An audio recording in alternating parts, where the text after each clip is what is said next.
Jai Shri Krishna, Jai Shri Ramachandra, Jai Shri Lakshmi Nrsimha. So today I would like to speak about the very important astronomical event that is coming up around 18th to 19th November 2021. It is the longest partial lunar eclipse in 580 years, and it is very significant to the present circumstances and to the future, both for the short term as well as the long term. And this is very significant, and we need to analyze this deeply in order to understand it. And that is exactly what we'll be doing in this video today. We've always seen that eclipses do have significant effects, some positive, some negative, some mediocre, and some do not appear to have enough effects for humanity. But this particular eclipse is certainly exceptional that way, because it's a very long eclipse and it occurs in a very significant geopolitical area.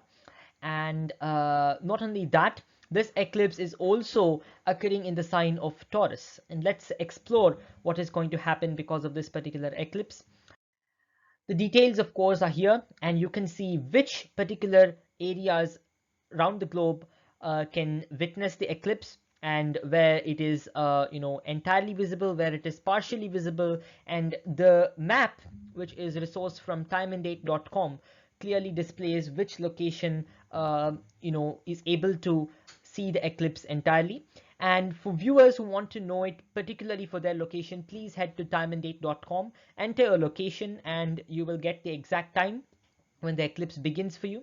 And you can also use drikpanchang.com if you want to know when exactly the restrictions begin for particular geographies. But India, large parts of India will not be witnessing the eclipse. Only tiny areas in the far northeast will be able to witness the eclipse physically. And of course, this has a lot of important significance for our country, India, as well as different locations around the world. And I'm going to explain this in today's video. So what may happen is the biggest question. Geopolitically and socio-economically, biologically, what is going to happen after this eclipse is, of course, one of the most burning questions in today's video, which will be answered. And it is critical to understand this, of course, as that's the crux point. And for that, I have pulled up an image from Stellarium, which shows where the moon exactly is located during the time of the eclipse. It is in the astrological sign of Taurus. And Taurus, of course, is a very important sign, and it is important for us to understand what will happen because of the eclipse occurring in the sign of Taurus. So the first thing, of course, is real estate. Real estate is going to be affected when it comes to socio-economic effects. Real estate will be affected because Taurus as a sign denotes real estate, and calamity is going to intensify for real estate in the short term.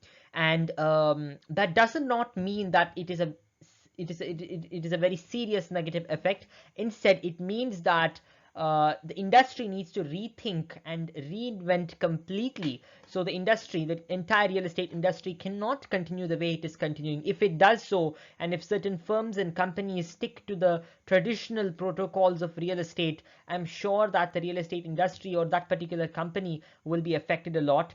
Whereas companies that are diversifying during this moment and that are reinventing in their own space will certainly be able to succeed. And at least get through this particular tough time frame.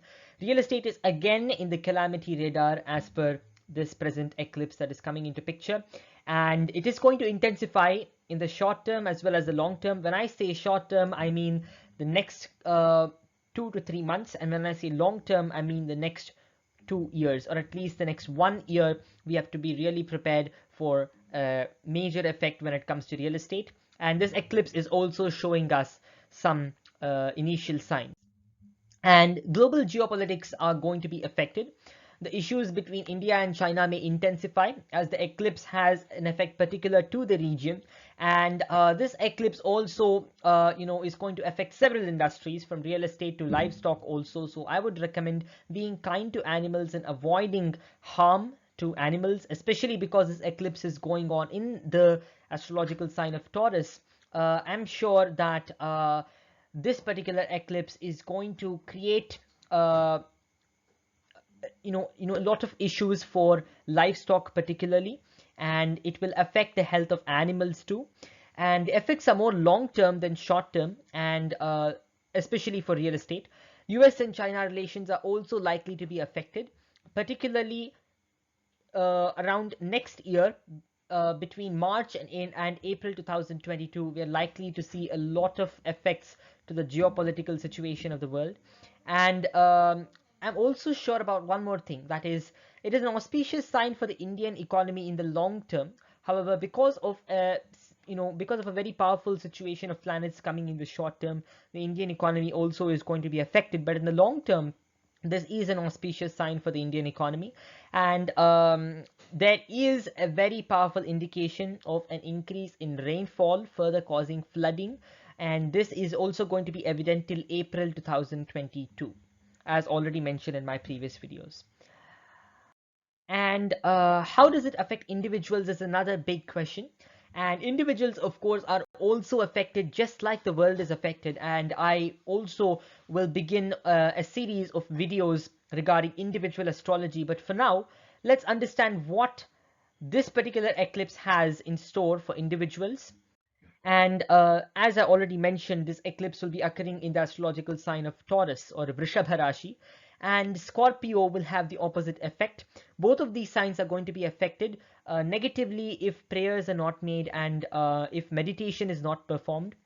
Natives of these two signs, when I say Taurus and Scorpio, I mean people born when the moon was in the sign of Vrishabha Rashi or Vrishchika Rashi, and I do not mean the sun sign or the Western astrology that takes into consideration the sun sign.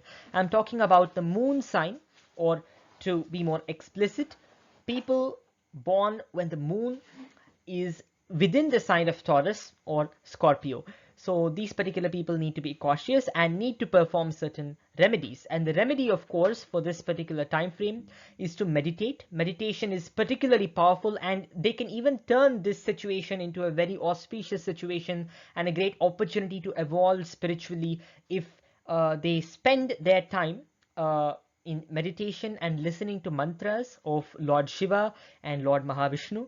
So mantras must be listened to, Lord Ganesha's mantras must be listened to, and I'm sure it's going to be very good.